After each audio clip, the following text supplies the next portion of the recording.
Landry, can you talk about the Texas defense, what you see from them athletically and how they will attack you? Doing a lot of different things. We'll bring pressure. We'll play coverage. Every year, Texas is going to have a lot of good athletes on their team, a lot of different guys that can make some really good plays. So we're going to be on our toes, and we're going to be ready for it, and hopefully go out there and execute the way we're supposed to.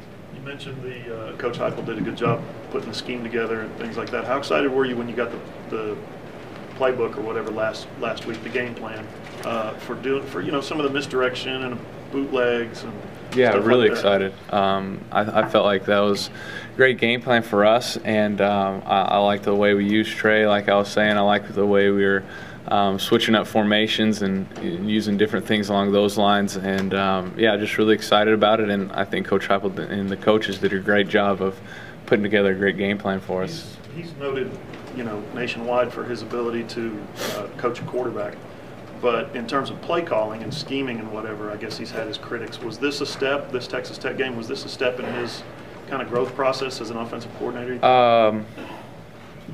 Yeah, maybe. I just think, yeah, there might be skeptics, but I mean, there's skeptics on everybody. There's skeptics on Coach Stoops, for crying out loud, and he's done so many great things around this place, and so, I mean, I don't know if he necessarily listens to that or anything along those lines. I think that he knows what he is, and he knows what kind of coordinator he wants to be, and I think he's doing a great job. And I feel like last week we did a really good job of scheming and putting together a good game plan. One of the things that made the 2008 offense, so dynamic was that they could go tempo and using the same personnel do multiple formations with guys like DeMarco and Jermaine.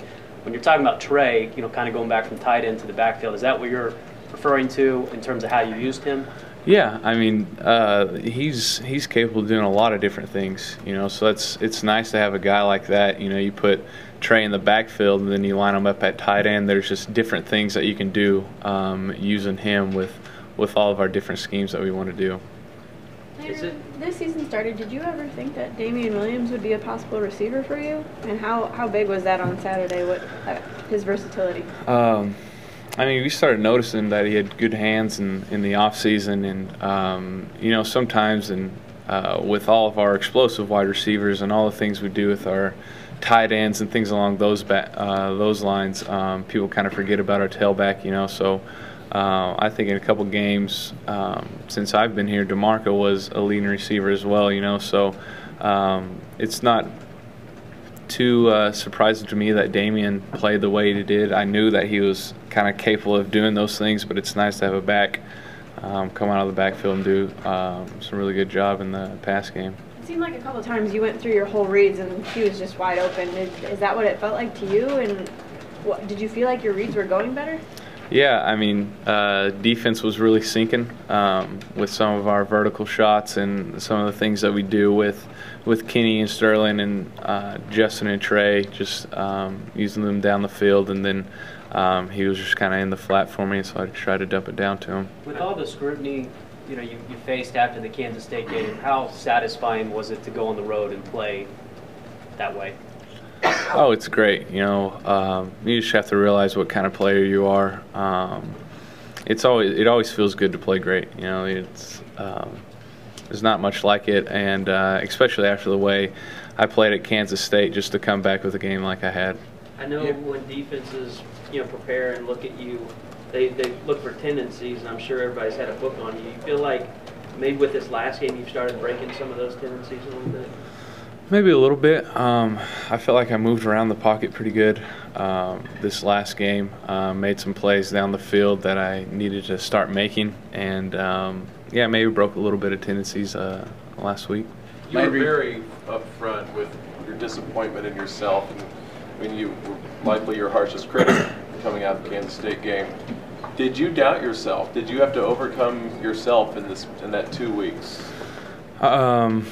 Yeah, I mean, there's some high parts and there's some low parts, that's for sure. At night you're just thinking to yourself what I could have done better, and especially after the game, that's the worst part. But then once Monday rolls around, you kind of just have to put it behind you and fight those doubts of whether you can actually make plays or not make plays. But it's just one thing you have to fight. Later, do you sit back and say, man, how things have changed in, well, I guess 2 weeks? Sky was falling, you were terrible. Now national championship is in the same sentence as Oklahoma, and you're in the headlines again. Yeah, I mean, that's typically the way it goes. 1 week you're the worst person in the world, the next week everybody loves you, But it's one thing that you just have to realize what you are. Like I've been saying, don't ride the wave. Always be somewhere in between. You're not as bad as you think you are, and then some nights you're not as great as you think you are, So it's always somewhere in between those two lines. Landry, you said you learned kind of what player you are. Did you learn something new about yourself at that Texas Tech game? Do you still continue to learn stuff about yourself? Yeah, you still continue to learn. You still see that you can make plays that maybe you didn't think you could make, and just in the heat of battle, what type of person you are. And I think that's what's great about sports and what's great about football. You can't really hide in the heat of things, and you're always learning, you're always sharpening yourself.